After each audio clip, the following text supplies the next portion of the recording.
जय माँ दुर्गा, जय माता दी दोस्तों, आप सभी का मेरे इस यूट्यूब चैनल में हार्दिक स्वागत है। हिंदू धर्म में नवरात्रि का सबसे ज़्यादा खास महत्व माना जाता है। इन दिनों में माता रानी के 9 स्वरूपों की पूजा उपासना की जाती है। साल भर में कल 4 बार नवरात्रि मनाई जाती है। इसमें चैत्र नवरात्रि और शारदीय नवरात्रि को प्रकट नवरात्रि के रूप में मनाया जाता है और 2 गुप्त नवरात्रि होती है जिसे कि माघ मास और आषाढ़ के मास में मनाई जाती है।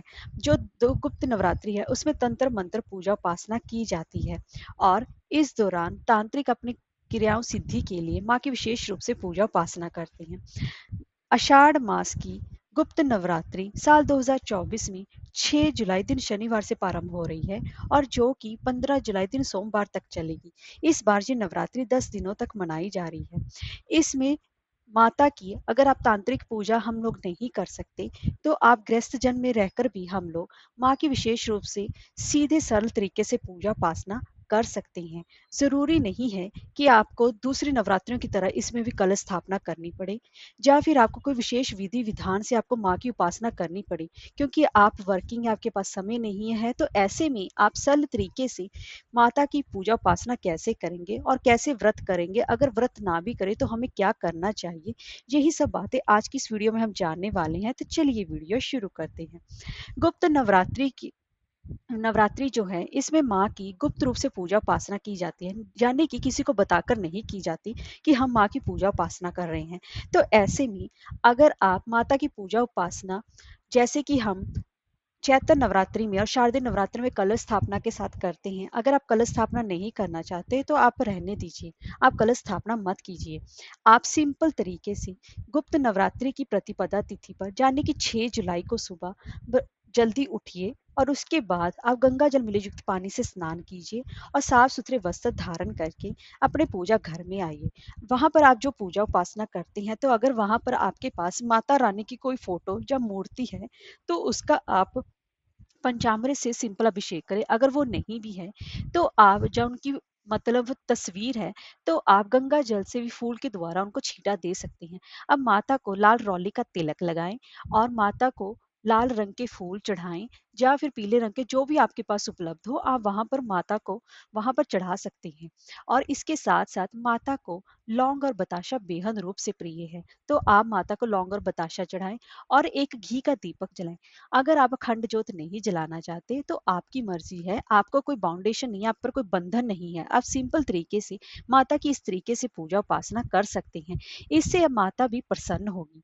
अगर आपके पास ज्यादा समय नहीं है तो इस तरीके से सरल तरीके से आप माँ की उपासना कर सकते हैं और माता को लौंग और बताशे का भोग लगाकर आप माँ की पूजा उपासना कर सकते हैं। अगर आपके पास समय है तो आप दुर्गा चालीसा का पाठ कर सकते हैं या फिर माता का विशेष मंत्र ओम आइंग ह्रीम क्लीम चामुंडाई विजय, इस मंत्र का भी आप जाप कर सकते हैं। अगर 108 बार तो वैसे जाप करने का विधान है, अगर इतना आप नहीं कर पा रहे हैं तो कम से कम 11 या 21 बार वहीं पर माँ के सामने बैठकर या फिर खड़े होकर आप इस मंत्र का जाप अवश्य ही करें। अगर आपके पास ज्यादा समय नहीं है, अगर बच्चों की वजह से समय नहीं मिलता, तो इस तरीके से सुबह और शाम आप माँ की पूजा उपासना करें। और माँ की अगर कपूर से आरती कर सके तो अति उत्तम है। अगर नहीं आरती कर सकते तो कम से कम वहां वहां पर कपूर अवश्य ही जला दे, ताकि आपके घर से जो नेगेटिव एनर्जी है वो घर से दूर जा सके। अगर आपके पास समय है तो आप माता का जो मंत्र है ओम आइंग ह्रीं क्लीं चामुंडा विजय के साथ आप हवन भी कर सकते हैं, अगर आपके पास समय है। नहीं तो जरूरी नहीं है। वैसे तो इस नवरात्रि में दूसरे नवरात्रियों की तरह ही पूजा उपासना की जाती है। अगर आपके पास समय ज्यादा नहीं है तो आप माँ की विशेष रूप से इसी तरह के सिंपल तरीके से पूजा उपासना कर सकते हैं। अगर आप व्रत रखना चाहते हैं तो जैसे आप चैत्र नवरात्रि में शारदीय नवरात्रि में व्रत रखते हैं, इसमें भी अन्न का सेवन नहीं किया जाता, इसमें फलाहारी किया जाता है। उसकी जगह आप सेंधा नमक का प्रयोग कर सकते हैं, फलों का सेवन कर सकते हैं, दूध चाय आप पी सकते हैं और ड्राई फ्रूट खा सकते हैं। इस तरीके से आप कर सकते हैं। अगर आपने व्रत रखा है तो अपने घर में लड़ाई झगड़ा ना होने दें, घर में सुख शांति बनाकर रखें और घर में मांस मदिरा का भी प्रयोग ना होने दें। और इसी के साथ साथ माता की भी विशेष रूप से पूजा उपासना करें।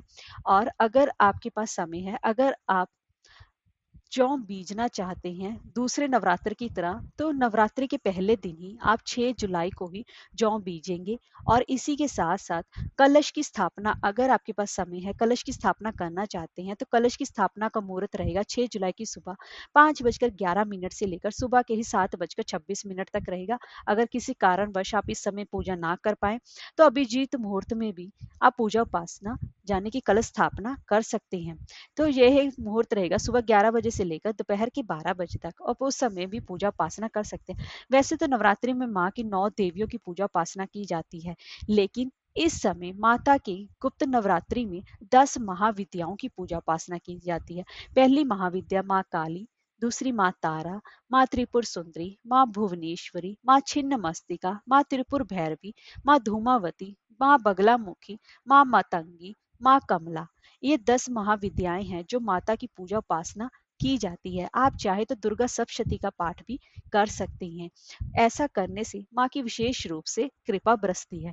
तो दोस्तों, ये थी सिंपल तरीके से आप माँ की पूजा उपासना करके अपने सभी कार्य सिद्ध कर सकती हैं। जय माता दी।